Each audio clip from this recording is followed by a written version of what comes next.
Hello and welcome to From the Rookery End.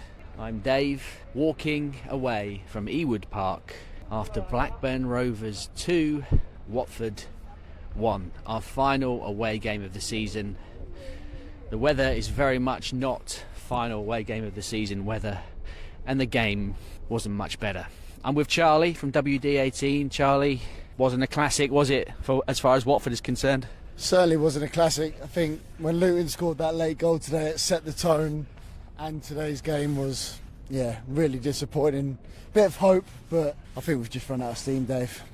We certainly have. It's a bit of a weird one, isn't it? Because we go into that game today knowing that our season's over. We are mathematically long since out of the playoffs, to the surprise of some Blackburn fans, actually. In the pub before the game, just down the road from Ewood Park, we got talking to a Blackburn fan. He couldn't believe that we weren't still in contention for the playoffs, and I had to say, I'm sorry, mate, we're actually 11 points off with 2 games to go, so it's not even close. But in terms of it being the last away game of the season, you want to try and have a bit of fun with it, but we're really in bad shape at the moment. All of our best players are injured. We've still got suspensions. Sissoko was still suspended today. Kayembe came back. A really thin bench that we had to make use of today. And it was, look, we went 1-0 up, but it really does have all the hallmarks of a season that has not even petered out, long since petered out. And it's, it was difficult. Like I said, I just think we've properly run out of steam, and when you're looking at Tom Cleverley's substitutes at the end, I think James Morris got injured, brought on for Sierralta, we got Messiah Edwards on the end, Bayo came on at the end, and we're really struggling for any kind of cohesion, any kind of team. I mean, the game for me was pretty grim, wasn't it? We took the lead, which was a surprise. We had a good celebration, which is the highlight of the day, but I don't think Blackburn were too much better than us, do you, Dave? But they got 2 decisive moments in Cantwell and Dolan, who were probably just that bit of quality that we never had, and we just didn't have anything else to conjure any chance. And people might look at our run of form and think Tom Cleverley hasn't done well and we've fallen off a cliff, but I just think we've evened ourselves out after the start of the season, where we're picking up results where we didn't deserve them, but now the squad's thin and we're not getting the results, even though we might look much more of a team. I'm going to come back to that point on Tom Cleverley, because we were talking about that on the Rattler from Manchester here on the way here today. But as you say, we went 1-0 up today from a set piece, which is relatively rare for us this season. Matty Pollock gets his head on a corner at the start of the second half, and it was one of those where the ball went over the line, but the keeper got something on it, so we weren't sure in the stands whether it had gone in. And the referee looks at the watch, points to the centre spot, and then we have a nice little celebration.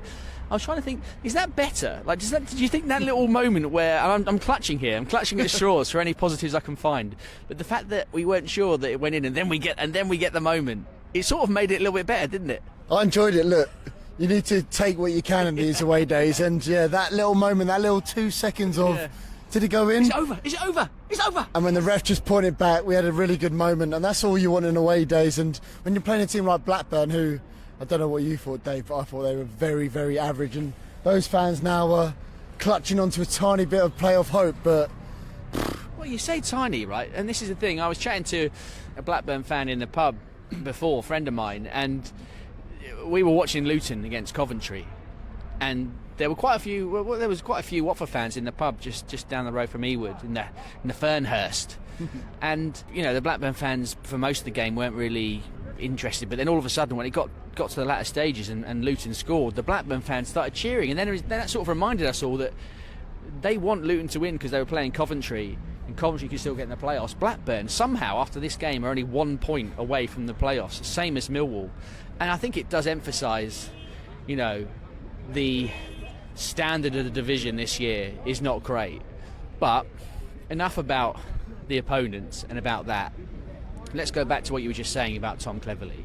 So on the way here today, we were sort of having a bit of a discussion, and I think this discussion has been sort of top of mind for a lot of Watford fans in the last few weeks. If you look at the form table, we are right down there, and from Boxing Day onwards, we're one of the worst teams in division in terms of the form.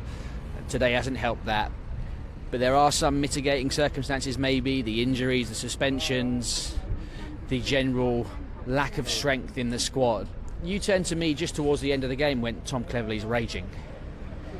what do you think Tom Cleverley is thinking at the moment? Where's his mind at the moment? And then also, what do you think about Tom and the job that he's done? Do you think it's fair that there are some fans now who are starting to look at him and go, is he doing a good job?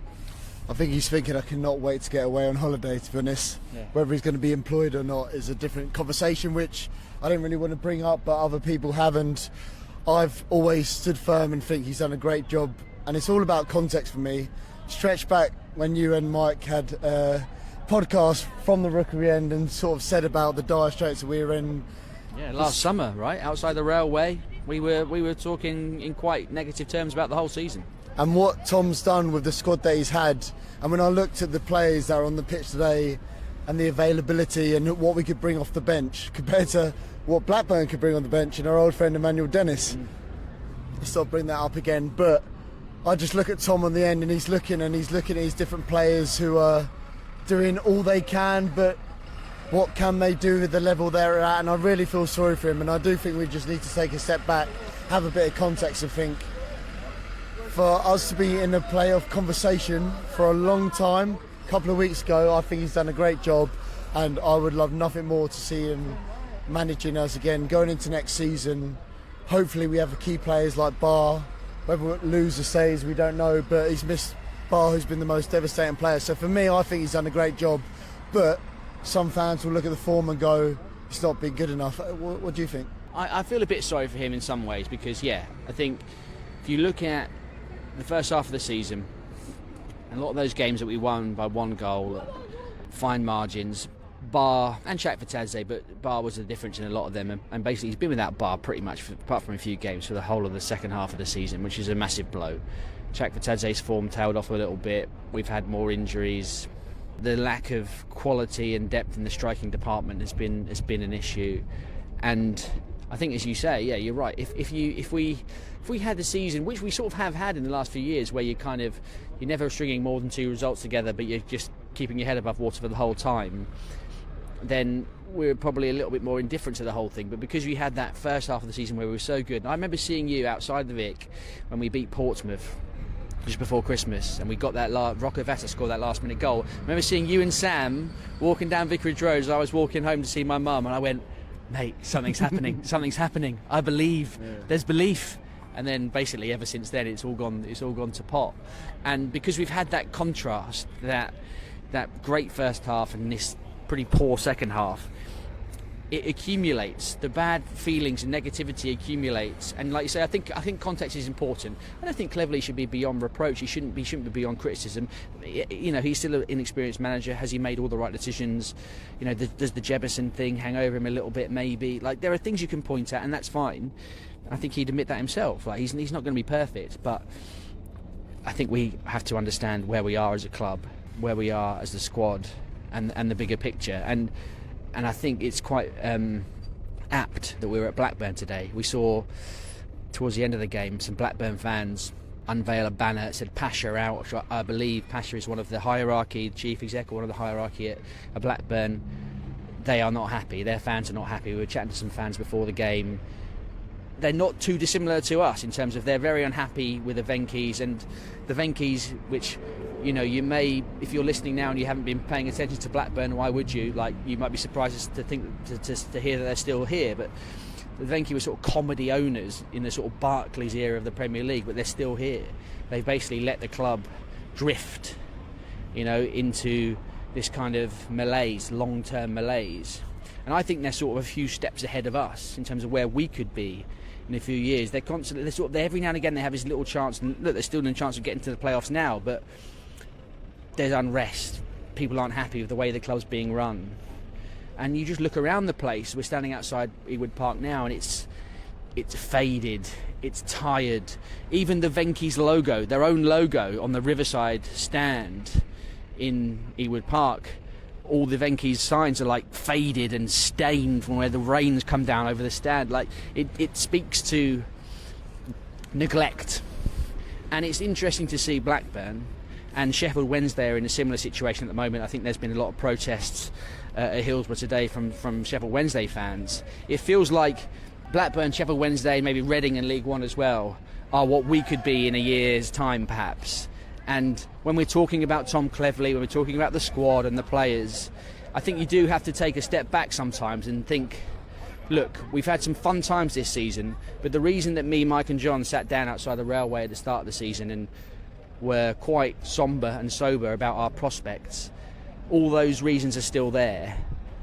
And I'm concerned right now, going into the summer, one game left this season, we're going into the summer and thinking, I don't know who our manager's going to be next season. I don't know if Cleverley's going to still be here. I think we're going to sell some of our best players, and I don't think we're going to be able to replace them with anywhere near the same level of quality. I don't see, at the moment, a positive short-term future for Watford. And in some ways, it's helpful to perhaps look at other clubs who are in the same situation and know that we're not the only ones, but it doesn't really give us any consolation.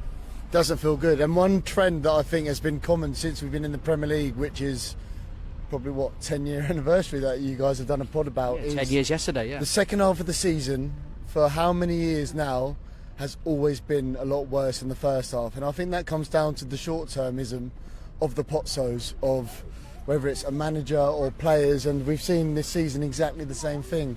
Obviously different context in all seasons, but whenever we're in the Premier League, had a really good start, and then at the end faded, and we were always safe, but it always felt like, oh, are we? Look, I think, like I said, there's going to be a lot of conversation about Tom Cleverley, but as you guys spoke about in the summer, and as you've just reiterated, we need to shine a light on the work that the owners are doing, or the lack of work that they're doing in the position that they've got us in. And I think that all of our troubles have come down, unfortunately, to what they've done or what they haven't done. So, yeah, I'm hoping that we can kind of have Sheffield Wednesday, have a bit of a win, keep Clevs, and at least then, because you know the players are playing for him. Like, you got May Pollock at the end of the game today. He's thinking, he's hobbling off, he can't move, but he's like, shall I play on? I honestly think the players are playing for this manager, which we can't say for a lot of the managers that we've had in recent years. So I'm hoping we can just take a breath, get into the summer, have Clevs at the helm, because I think what he's done with this squad has been great. So if we can get into next season with a fit bar and other players who are more available, it can be a tiny bit more promising. But under this ownership, I think we're always going to have the problems that you guys spoke about in the summer. I agree, but let's try and end on a positive note, okay? A couple of positive little things to bring you before we end today. First of all, Sheffield Wednesday are home next Saturday, 12:30 kick-off, last home game of the season. After the game at the Mad Squirrel, it's from the Rookery End's 15th birthday party, and you're all invited. Come along, win, lose or draw, come along, celebrate being a Watford fan and celebrate 15 years of the podcast. A couple of other things as well.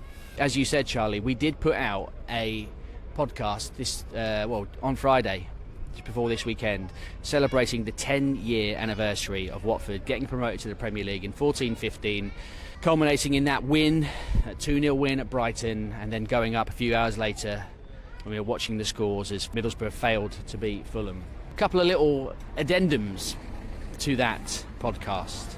First of all, a story from Watford fan Laura, who was there on that day, and just as I said, and we were all talking about on that pod, one of the great things about the way we went up that day, even though it was a shame perhaps that we weren't all at Vicarage Road and we weren't all together as a collective fan base, everyone who was at Brighton, everyone who was a Watford fan, has a memory of where they were on that day, and they're all quite special and they're all quite unique. And here is Laura's memory of that special day. I was actually in the home end that day because I'd been invited by a work contact who's a Seagulls fan. It was a really nervy game, but when Vidra scored, I was so envious of the away endings because I had to sit on my hands and try to look nonchalant and not completely smug. I'm not sure I succeeded on that front. I was offered a lift back to Watford, but I decided to go shopping in Brighton and get the train back later. There were loads of Watford fans milling around, and it suddenly became clear that the other results were going our way. And I thought, oh my God, I can't be in some nicky-nacky interiors shop when we get promoted. I also actually didn't want to be on my own. And then I walked past a pub that was full of hornets. So I went in, middle-aged woman on her own, And I looked around and I picked out 2 other women in yellow and I explained my situation. And they absolutely welcomed me into their group with open arms. And obviously when promotion was secured, me and my new friends, we jumped, we celebrated, we threw our beer in the air. We then went out onto the main street and I remember holding up the traffic, dancing on the street. And then we headed for the beach where some of my new male acquaintances took off their clothes and rushed into the sea. Don't think I was anticipating that at the start of the day. And I eventually got the train home about 8:30.